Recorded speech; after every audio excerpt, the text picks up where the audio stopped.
Eelmisel aastal olin nagu Kanaari sõekaevanduses, kui hoiatasin ette COVID-pandeemiast ja selle mõjust nii Eestis kui ka maailmas. Need pandeemia jutud on YouTube'is olemas, kui olete neid unustanud. Ja sealt näete, et ma ennustusega üldse mööda ei pannud. Täna tahan jälle hoiatada, et taevas langeb maha, sest on tulemas uus Hiina viirus, mille vastu pole kellelgi immuunsust ja mille vastu pole võimalik vaktsineerida. Nagu teisedki nakatushaigused, uus viirus ründab igat riiki ja igat inimest.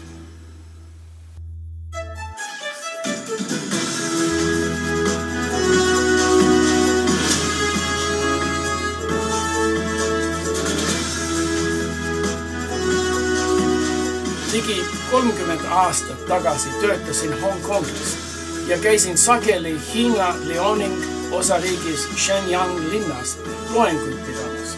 Shenyangis külastasin kohalikku vabrikuid, terase valukoju, riigiasutusi ja muidugi ülikooli. Parajasti ehitusel uus professorite elamu oli eriti muljeäratav. See oli 9-korrulisene maja ilma liftita. Mulle paistis silma ka see, et käimlad olid sellised, milles olin varem ainult piltidel näinud. Auk põrandas ja 2 jalatalla kujulist saarekest, mille peale kükitades oli võimalik oma kingad pasast säästa. Sel ajal polnud ühtegi lääne ehitust, mis oleks sihilikult proovinud taastada keskaja elamistingimused. Kui küsisin, miks sellist uut korterimaja ehitakse ilma liftita ja WC-potita, oli vastus lihtne. Kooli president ei tahtnud, et nooremad professorid elaks uhkemalt kui eakamad professorid vanemates elamutes. Hiinas pole selline mõtlemisviis aegunud. Hiinas pole juhtide võimutsemine vaibunud. Hiinas ei arvestata teadlaste soovitustega. Hiinas pole rahva tahtmine tähtsusega. Hiinas on valitsev klikk, mis teostab poliitilise mõtte monopooli. Piiramatul võimul, mida on haaranud piiratud seltskond, on Petri nõu viiruse kasvatamiseks, mis toob kaasa järgmise ülemaailmse pandeemia. See pandeemia on inflatsioon, mille tuul on juba Eestis tunda. Ökonoomid on ammu selgitanud, kuidas COVID-pandeemia on maailma majandust mõjutanud. Vähesed aga on tunnistanud Hiina president Xi Jinpingi mõju rahvusvahelise majanduse olukorrale. Pandeemia algusel Austraalia peaminister Scott Morrison avalikult kahtlustas Hiina valitsuse seletusi COVID-viiruse päritolu kohta. President Xi võttis Austraalia peaministri ütlused nagu Hiina rahva ja Hiina presidendi solvamiseks. Seejärel Xi keelas Austraalia sõe ja odra sisseveo, kuigi peagi kõik elektrijõujaamad olid seadustatud Austraalia sõe kasutamiseks. Austraalia kivisüsi on tuntud vähese väävli ja kõrge energiasisuga.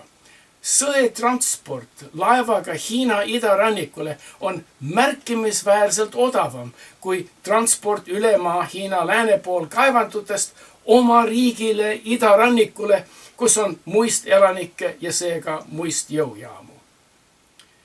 Siis sügis üleujutuste veed ujutasid üle Shaanxi sõekaevanduste šahtid ja polnud sealt ka sütt võtta. Plaanimajandus nõuab elektrivõrkudelt jagada elektrit tarbijatele püsihinnaga, mis on keskvalitsuse poolt määratud. Elektrijõujaamad aga tõstsid elektri tootmishinda, kui äkitselt oli vaja kehvema ja kallima kivisöega elektrit toota. Elektrivõrgud ei nõustu osta kallimalt elektrit, eriti siis, kui ostetud elekter ületab riigi poolt kehtestatud müügihinda. Mida ei osteta, seda ka ei toodeta. Ja nii jäi Hiina elamud ja tööstused katkestatud elektriga. Liftid jäävad sageli seisma. linna valgusfoorid on kustunud. Elamud jäävad aeg-ajalt pimedaks. Lõuna-Korea laevaehitustehas sulges uksed ja kolis Hiinast välja. Apple ja Tesla tehased kaaluvad elektri puudumise pärast Hiinast lahkumist.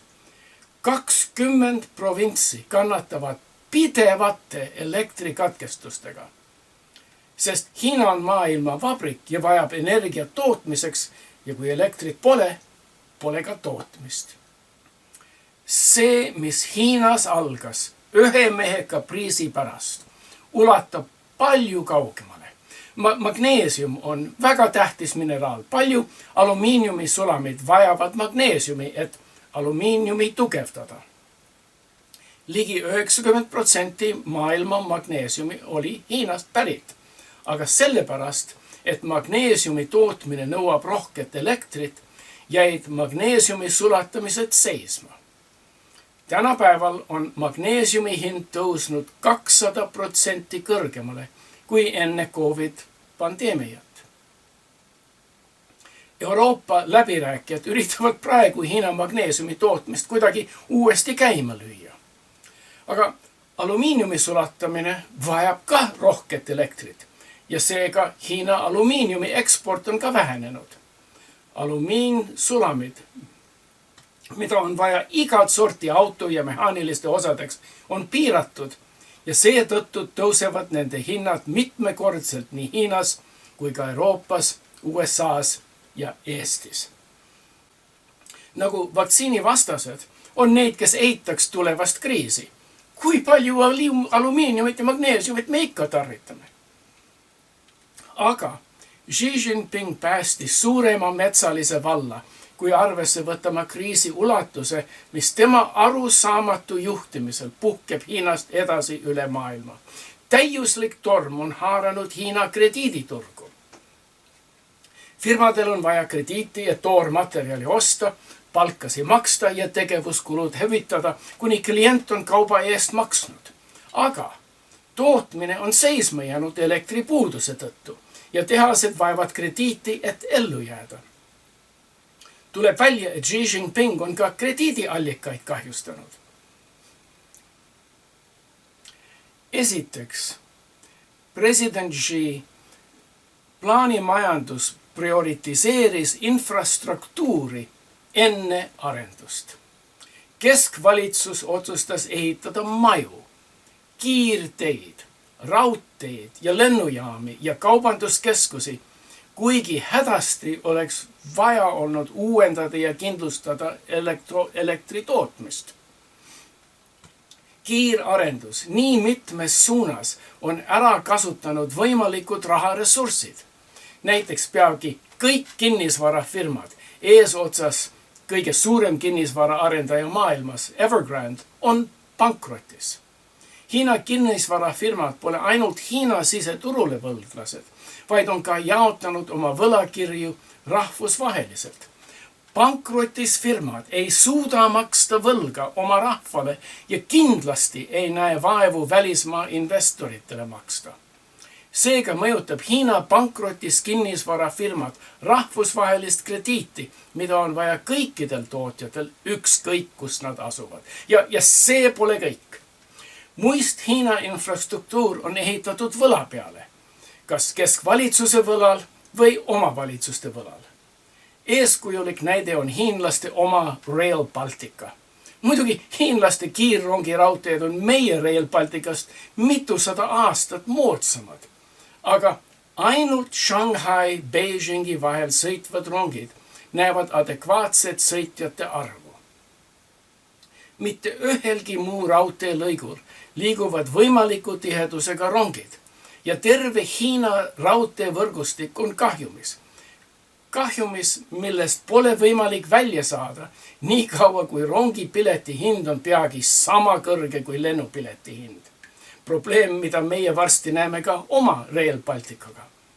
Viimasel ajal on Hiina raudteevõrk kaotanud umbes $44 miljonit päevas. ja raske on seda summat vähendada. Rongipileti hind ei saa langetada, sest odava hinnaga tulevad ju rohkem sõitjad, mis vajab rohkem töölisi ja kulutusi ja vähese pileti sissetulekuga pole võimalik katta suuremat tegevuskulu pluss vana võlgu. Riigivõlad nii raudteevõrgustikule, sadamatele, linnade arendamisele ja uuema tehnoloogiale pole võimalik keskmise sissetulekuga rahval kinni maksta. Võta näiteks arvutikiipide valmistamine. Üks suurem kulu Hiina firmadel on arvutiprotsessorite ja mälukiipide sisseostmine. Kommunisti mõtlemisega Xi Jinping otsustas investeerida protsessorite ja mälutehastesse nagu Semiconductor Manufacturing International Corporation või SMIC. Riigieelarve toetusel on võimalik väikseid koguseid mahajäänud tehnoloogia kiipe Hiinas toota. Aga tootmine on piiratud ja pole tulus, sest pole tehastel piisavat elektrit, vett ega kaasaegset tehnoloogiat. Kasumlik kiipide tootmine vajab kõike 3 asja. Kui kellelgi on uudishimu, miks president Xi pidevalt ähvardab Taiwani, see on sellepärast, et 160 kilomeetri kaugusel üle Taiwan väinu on maailmas suurem ja jõukam kiipide tootja, TSMC või Taiwan Semiconductor Manufacturing Company. Xi Jinping peab silmas, et odavam on Taiwani vallutada, kui sellist tehast mandril järele ehitada. Xi Jinpingi nakkushaigusele on veel teisi hukutavaid külge, mis otseselt mõjutavad ülemaailmset inflatsiooni. Üks Hiina kompartei ülekohtusi oli nõue, et töörahvas vabrikutes ja kontorites töötab nõnda nimetatud 996 valemi järele. 996 tähendab, et töölised töötavad kella 9 hommikul, kella 9 õhtul, nii 6 päeva nädalas. Puruvaestel polnud muud valikut kui selliselt töötada. Kui aga rahvas oli jõudnud koguda mugavusi, selgus, et elumugavusi polnud võimalik nautida sellise töörežiimiga. Tänu koroonaviirusele ja viiruse piirangutele paljud jäid töölt koju ja leidsid, et mitte tööl käimine täitsa sobis. Hiinas on praegu vabrikutel ja muu ettevõtetel tööliste põud. Eriti sest noored ja tehnika tajuvad on leidnud endale sobivamat eluvalemit. Paljud valivad endale juhuslikku tööd ja kiidavad elustiili, mida nimetakse tangping või inglise keeles lie flat või eesti keeles lamedalt pikali. Need pikali heitjad ei tööta, ei osta maja, ei kuluta raha, ei abiellu, ei kasvata lapsi, ei tee karjääri, vähendavad isiklikke soove ja kulutavad ellujäämiseks miinimumi. Need, kes väldivad 996 töökorda, survestavad ettevõtteid palka tõstma ja töötingimusi lõdvestada. Tööpoliitika, mille tagajärjel on ettevõtetel vähem kasumit ja mille pärast on vaja hinda tõsta ja mis on isegi kaugel Eestis tunda inflatsiooni ja kauba puudumise näol. USA on juba nakatunud samasuguse töövastase liikumisega. Muidugi, kui vabrikud seisavad ja paljud töölised on lamedalt pikali, pole võimalik keskvalitsusel ka maksusid koguda. Nagu Willie Sutton, kuulus Ameerika pangavaras seletas, raha on vaja võtta sealt, kus raha võtta on. Sellise poliitikaga läks Xi Jinping oma riigi rikastele kallale, eriti nende rikastele, kelle ettevõtted olid palganud tuhandeid ja aidanud tõsta ühiskonda puruvaesusest välja. Eestlased, kes on AliExpressist endale midagi tellinud, võib-olla teavad, et AliExpressi Alibaba juhatuse esimees on miljardär Jack Ma ja temal on mitu firmat, mis kuuluvad Ant Gruppi. Jack Ma Ant Grupp hakkas tavainimestele ja väikestele ettevõtetele nutitelefoni abil laenu pakkuma ja seda odavamalt ja lihtsamalt kui riigipangad. Xi Jinping otsustas Ant Grupi rahaallikad endale võtta ja piiras Ant Grupi internetitegevusi. Mitmed kuud oli Jack Ma koduarestis ja kui teda oli jälle näha, piirati Ant Grupi tegevust ja võimalust oma firmasid välismaa börssidel finantseerida. Aga veel üks tagajärg oli nendel, kes töötasid Ant Grupi ettevõtetes. Paljud jäid töötuks ja piiratud tegevus pigistas veel ühe Hiina krediidiallika kinni.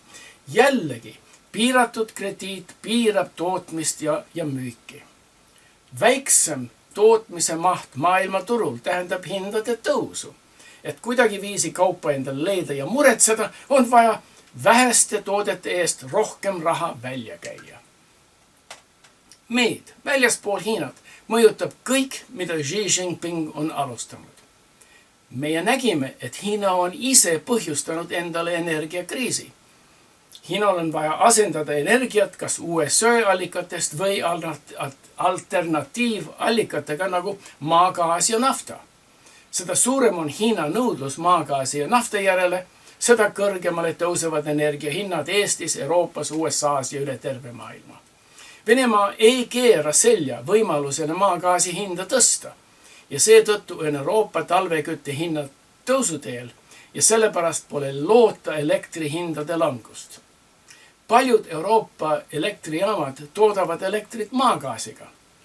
Eesti pole iseseisev elektritootja, vaid on kõrvalriikidega samas jaotusvõrgus. Kui kõrval olevad elektrivõrgu osalejad tõstavad hindu, on selge, et Eestis elektri hind tõuseb ka. Kui sinu peres sõidetakse autoga tööle, kui teie ostate toiduainet poest, kui teie tarvitate elektrit, remondite või ehitate maja ja kui teie otsite muud kaupa, on teil juba selgunud, et teie palk on langenud. Selle kuu palgaga ei suuda teie enam nii palju osta kui eelmise kuu palgaga. Eestlastel on juba kindel kogemus inflatsiooniga ja inflatsiooni kogemus äratab ka inflatsiooni psühholoogiat. Eelmisel aastal nägime, mis juhtub, kui inimesed kardavad hinnatõusu. Eestlased ostsid kempsupaberit kokku, kuni poeletid olid tühjad. Kui inimesed näevad ette kaubapuudust või hinnatõusu, pakuvad kaupade eest kõrgemat hinda. Suurenenud nõudlus tõstab hindu. Kui teie auto vajab väljavahetamist ja teie teate, et uusi autosid ei toodeta, sest on rahvusvaheline kiipide puudus, siis olete valmis ükskõik mis auto eest rohkem maksma ja sellepärast tõusevad nii uue autode kui ka kasutatud autode hinnad. Vastastikku sõltuvas maailmas ei ole me immuunsud teiste rahvaste vigade eest. Hiina president Xi Jinping tappis hane, mis munes maailmale kuldmune. Nüüd kannatame kõik, sest ühe mehe, ühe partei, ühe diktaatori ja ühe riigi otsused on raske koordineerida sõltuvate riikidega. Lahendused nõuavad valdkonna ekspertide ja sageli riikide vahelist koordineerimist. Hiina on meile puust ette teinud ja punaseks värvinud näite, mis juhtub, kui tehakse ühepoolseid ja autoritaarseid väärakaid otsuseid.